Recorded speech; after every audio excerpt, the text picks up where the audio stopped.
Storybook Moments, Children's Storybook Read-Alouds. Please give this video a like if you enjoy it, and don't forget to subscribe for more stories. Thank you.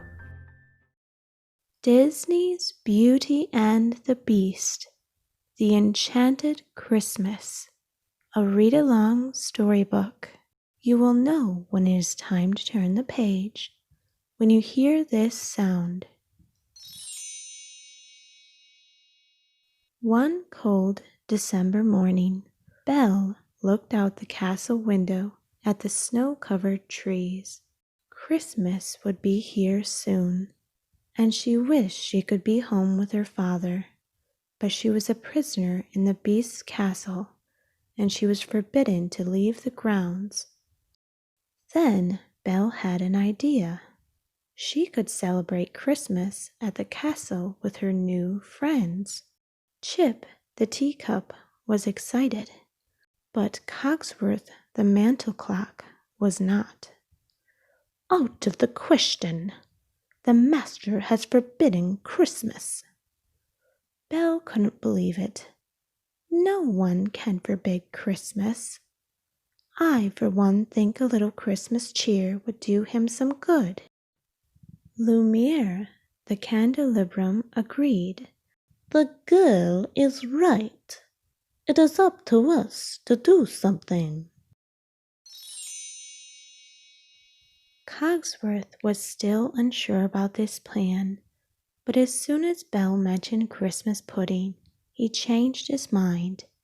He followed Belle, Lumiere, and the others to the attic. There they found the Christmas decorations that had been locked away.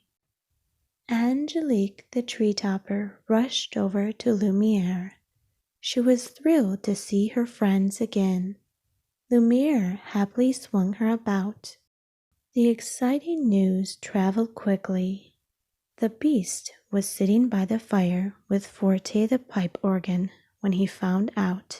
Forte was the only one who understood how upset the Beast had been since a spell had been placed on the castle. The Beast growled with anger. "I hate Christmas."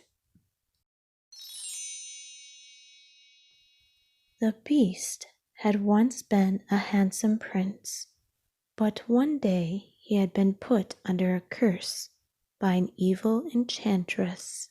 She had turned him into a beast and his servants into household objects. Only true love could break the spell. Before the curse, Forte had been the court composer. He had always played very dreary music and wasn't nice to the other servants. Still, they would listen politely. Now that the Beast was unhappy, Forte could play sad songs all the time while the Beast sat with him.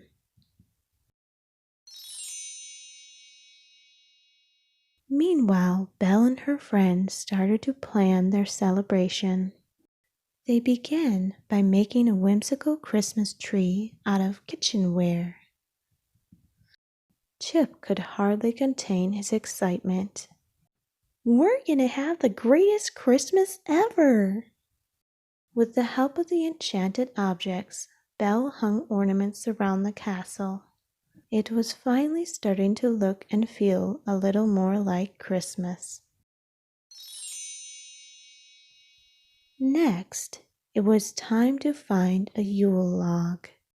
Belle went to the boiler room and looked around. Finally, she found one she liked. She was just about to head back upstairs when the Beast stormed in. He swatted the log out of her hands. Belle stepped back, surprised. "It's a yule log. It's a wonderful tradition. Everyone in the house touches it and makes a Christmas wish." "There will be no Christmas. I am the master here." The Beast stormed out of the room. Belle was upset, but she was determined to give the beast a proper Christmas. The next morning, she, Chip, and Sultan the footstool set out to find a tree. They were looking for one that was tall and wide, but all the trees near the castle were too small. After much searching, Belle decided to bring back one of the small trees. It would have to do since they couldn't find anything else. When Belle returned to the castle, she heard Forte playing music. She went to see him. Forte didn't like Belle. He wanted to get rid of her because he was worried that she would bring the beast true love and the curse on the castle would be lifted. Then the beast wouldn't spend time with Forte, listening to his sad songs. Belle told the organ that she wished she could find the perfect tree to decorate.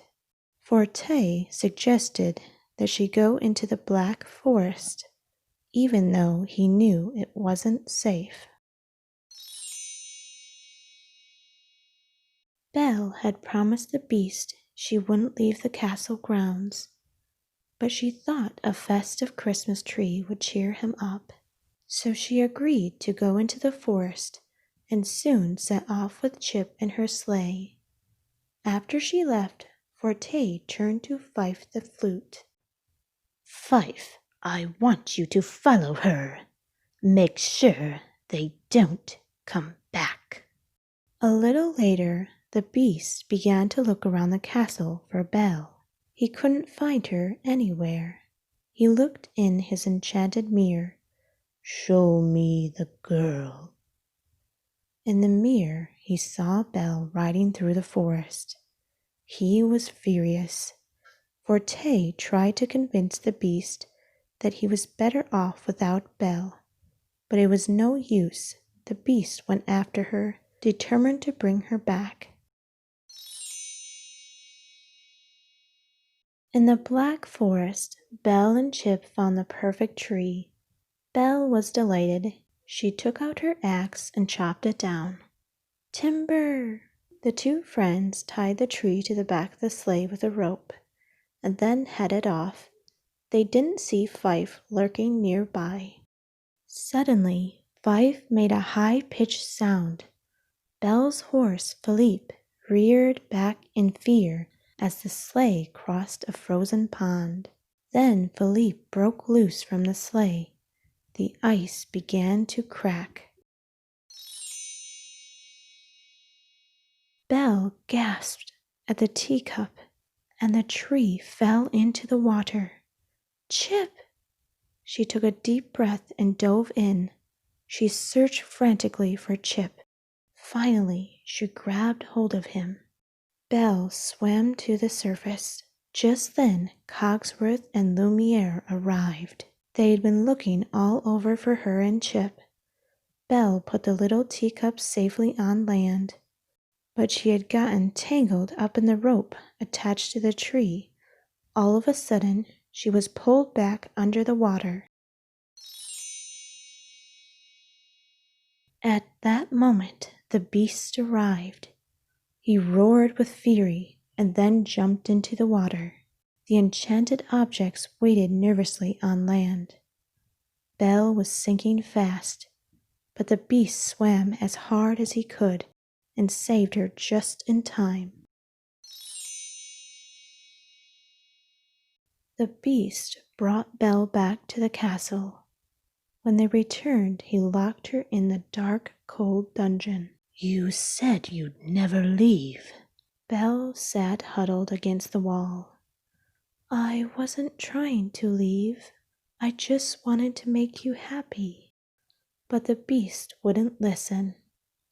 You broke your word, and for that you will rot in this dungeon forever.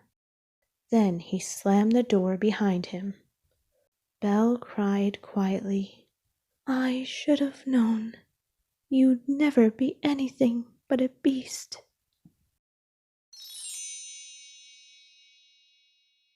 Angrily, the beast returned to his room. When he walked in, he discovered a gift that Belle had left there earlier. He sat next to Forte and opened the gift. It was a book Belle had written just for him.